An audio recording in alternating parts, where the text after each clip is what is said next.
नमस्कार, स्वागत है आपका टीवी 24 नेटवर्क में और मैं हूं अजय सिन्हा। कबीर दास ने लिखा था कि बुरा जो देखन में चला बुरा न मिलिया कोई, जो दिल देखा अपना तो मुझसे बुरा न कोई। दुनिया में बुरा खोजने चला था, बुरा कोई नहीं मिला। जब खुद को देखा, खुद के दिल को देखा तो सारी बुराई मुझ में ही मिली। दरअसल ये नजरों की बात है कि आदमी खुद में बुराई नहीं ढूंढता है, वो दूसरे में बुराई ढूंढता है। और इस वक्त कांग्रेस मनुस्मृति में खूब बुराइयां देख रही है, खूब देख रही है कि मनुस्मृति में क्या क्या बुरा लिखा हुआ है। दरअसल इस वक्त मनुस्मृति को लेकर राजनीति गर्म है। बीजेपी और कांग्रेस आमने सामने। वैसे तो मनुस्मृति को लेकर खूब चर्चा भी हुई है और उस पर राजनीति भी हुई है, लेकिन इस वक्त कांग्रेस प्रवक्ता सुप्रिया श्रीनेत हो, राहुल गांधी हो, सब मनुस्मृति पर हमलावर हैं और मनुस्मृति में क्या क्या बुराई लिखी हुई है वो बयान देकर, ट्वीट कर कर ये सब बताया जा रहा है।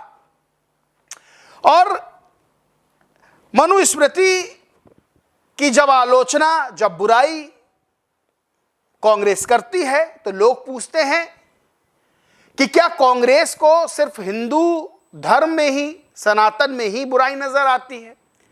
ढूंढ ढूंढ कर बुराई की जाती है। दरअसल सुप्रिया श्रीनेत ने एक ट्वीट किया बेहद लंबा चौड़ा और उन्होंने कहा कि बीजेपी वाले मनुस्मृति के समर्थन में कूद पड़े हैं। ये कोई हैरानी वाली बात नहीं है। मनुस्मृति में महिलाओं को सिर्फ दोयम दर्जे का या पुरुष पर निर्भर रहने के लिए ही नहीं कहा गया है, बल्कि तमाम और वाहियात घटिया बातें कही गई हैं, सुनकर खून खौल जाएगा। वो लिखती है, मनुस्मृति के 5वें अध्याय के 148वें श्लोक में कहा गया है कि एक स्त्री को हमेशा अपने पिता के संरक्षण में रहना चाहिए। विवाह के बाद पति द्वारा उसका संरक्षण होना चाहिए और पति की मृत्यु के बाद उसे अपने बच्चों की दया पर निर्भर रहना चाहिए। लेकिन किसी भी स्थिति में एक महिला स्वतंत्र नहीं रह सकती, यानी स्त्री के पास अपने बारे में भी निर्णय लेने का अधिकार नहीं है।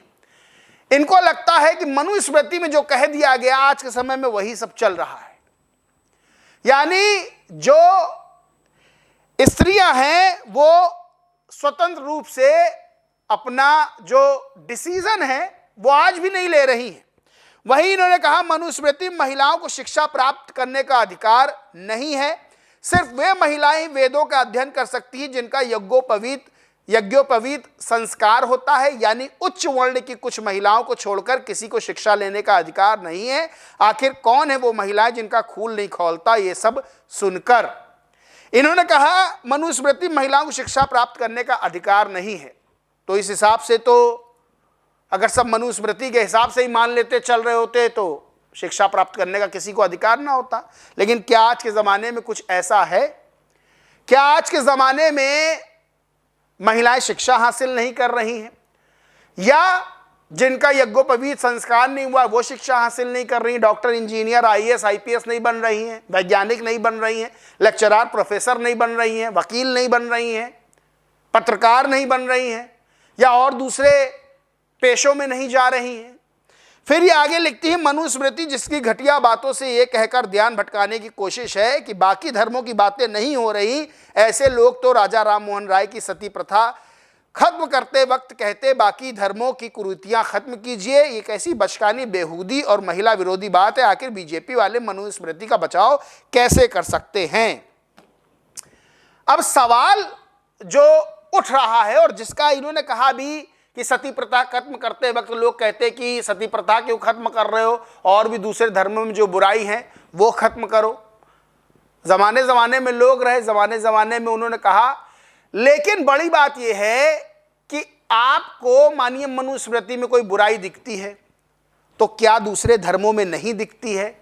और मनुस्मृति के हिसाब से चल कौन रहा है आज के समय? बड़ी बात यह भी है। और क्या मनुस्मृति में सिर्फ बुराइयां लिखी हैं, कुछ अच्छाई नहीं लिखी है? क्या कांग्रेस सिर्फ बुराई देखती है कि सुबह सो के नेता उठे और उन्होंने कहा चलो अब बुराई ढूंढते हैं? भाई अच्छाई भी है। मनुस्मृति में ही लिखा है, यत्र नार्यस्तु पूज्यन्ते रमन्ते तत्र देवता, यह मनुस्मृति में लिखा है अध्याय 3 और श्लोक 56 में कि जहां महिलाओं का सम्मान होता है वहां देवता वास करते हैं। तो यह अच्छी चीज उठा लो, क्यों बुराई देखो। और कौन सबसे बड़ी बात यह है आज के जमाने में मनुस्मृति के साथ चल रहा है, कौन उस जमाने में जो लिखा गया उसके अनुसार चल रहा है, कौन शिक्षा हासिल नहीं कर रहा है, और इन सब चीजों पर चर्चा करके फायदा क्या है। लेकिन कांग्रेस ऐसी चीज, ऐसा टॉपिक उठाती है जिससे उसे नुकसान हो। अब यहां पर डॉक्टर सुधांशु त्रिवेदी हैं, बीजेपी के प्रवक्ता हैं, वो भी कुछ लिखते हैं। वो लिखते हैं, मैं राजनीति और मनुस्मृति दोनों की बात बताता हूं। राहुल गांधी सरासर झूठ बोलते हैं। हकीकत यह है कि ये डिसमेंटलिंग ग्लोबल हिंदुत्व के प्रोजेक्ट पर काम कर रहे हैं। मैं पूछना चाहता हूं राहुल गांधी से, ये पितृसत्तात्मक संस्कृति जैसा संस्कृत निष्ठ शब्द कहां से आया? पर कभी मर्दुम अजीम रवायत सुनी है? 4 बीवी क्या है? तलाक का अधिकार सिर्फ पुरुष को? चुप। हलाला से महिला पवित्र हो जाती है? चुप। मेहरम पता है क्या होता है? हमारी सरकार आने से पहले मेहरम वो होता था कि इस्लामी मान्यता के अनुसार घर से बाहर अगर महिला निकले तो किसी पुरुष की छत्र छाया में होना चाहिए। मेहरम हमने खत्म किया, मेहरम चुप। इस व्यक्ति की हकीकत देखो जो कहता है हिजाब होना बहुत अच्छा है मगर हिंदू धर्म में महिलाओं को समानता नहीं है।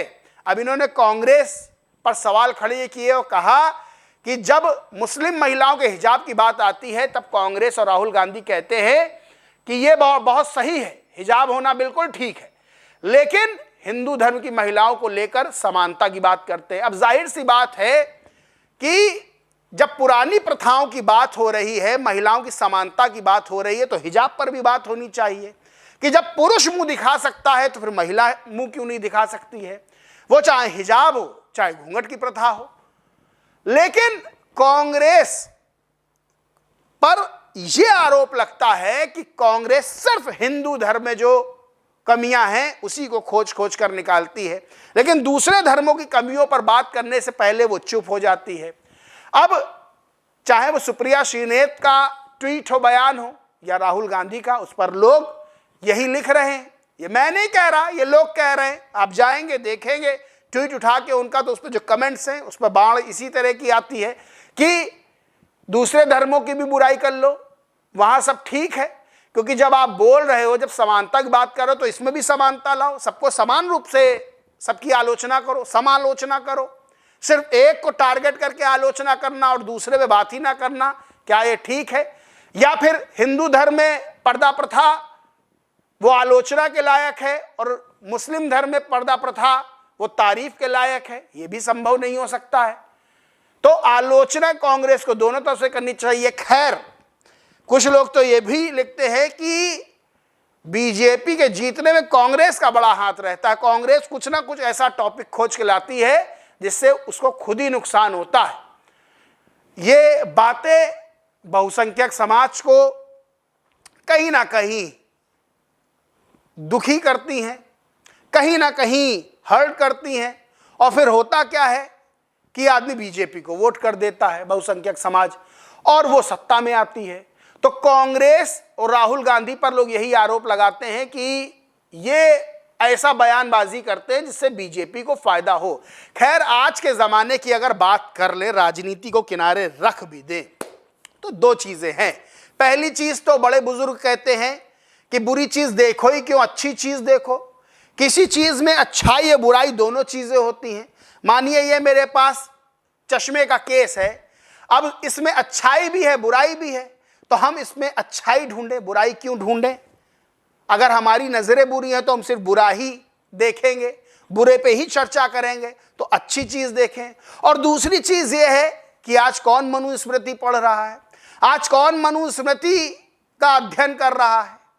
आज के युवाओं की बात कर लें, आज की पीढ़ी की बात कर लें, तो कोई संविधान पढ़ रहा है, तो कोई डॉक्टरी की किताब पढ़ रहा है, तो कोई इंजीनियरिंग की किताब पढ़ रहा है।